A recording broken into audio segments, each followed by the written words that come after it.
Hello everyone, welcome to Lush and Salty Aquariums. My name is Stefan. Thank you for coming to the channel. So let's do an update on the 20-gallon Cinescaper, the Oase Cinescaper. A little while ago I talked about how I was trying to get my tetras, my schooling fish, to be more front and center in this, if I do say so myself, fabulous stage set.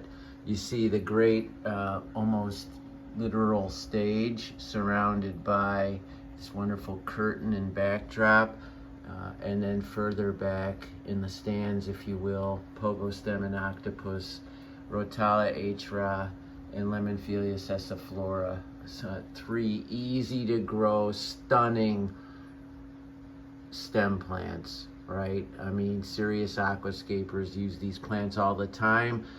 But the beauty part is they're fabulous for beginners, and they just grow so well, especially with decent light. It doesn't have to be the high end of the high end, just adequate to above adequate lighting and CO2. And you know that I threw that away in my comment, but I know it's a big deal for a lot of us. I kind of feel like it's table stakes at this point if you want to do a planted aquarium that looks like this, or I gotta say there's better out there, but CO2 allows that to happen. So with that being said, you saw this great stage that was like it was in the previous video, although I've mowed the lawn, if you will, and I trimmed some of those plants prior to this video so I could quote unquote show off to you and talk about, is there a result from raising the temperature a couple degrees? Well, I think the returns are promising, right? It's not stunning transformation. Obviously the Coreodoras, they never were shy, which is ironic given they're a shy species in general, but I am seeing the red Bexford pencilfish at least as much as before, if not more so. As a matter of fact, while I was babbling about CO2, I think they were schooling back and forth right in front of the camera. You see the gold tetras in a fairly tight school, and right behind them the green neon tetras. I think these are promising results.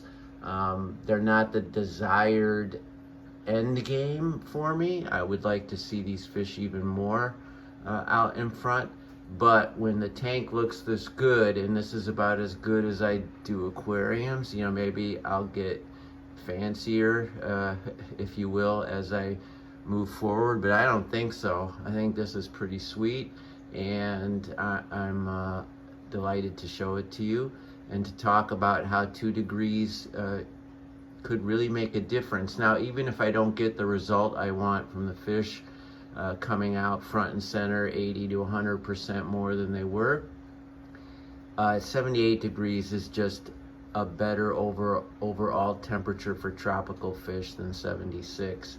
Now, that obviously does not include white cloud mountain minnows, certain live bears. There's a lot of fish that prefer cool water, I get it. But for the bread and butter fish, the neon tetras and all the other tetras, I don't know, from black skirt to serpe on so forth, the gold tetras in here for that matter, 78, maybe even warmer than that.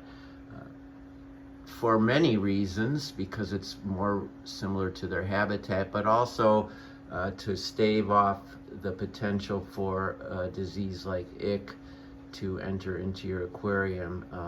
If you did get ick, one of the first course of action is to raise the temperature considerably, but as a preventative measure, keeping it at 78 plus.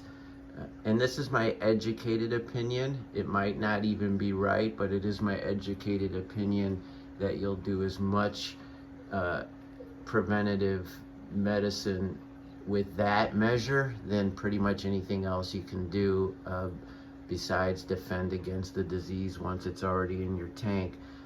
So 78 degrees, enjoying this aquascape as ever, and hoping for even more good looks at these wonderful little fishies of mine. Okay, everybody, thank you.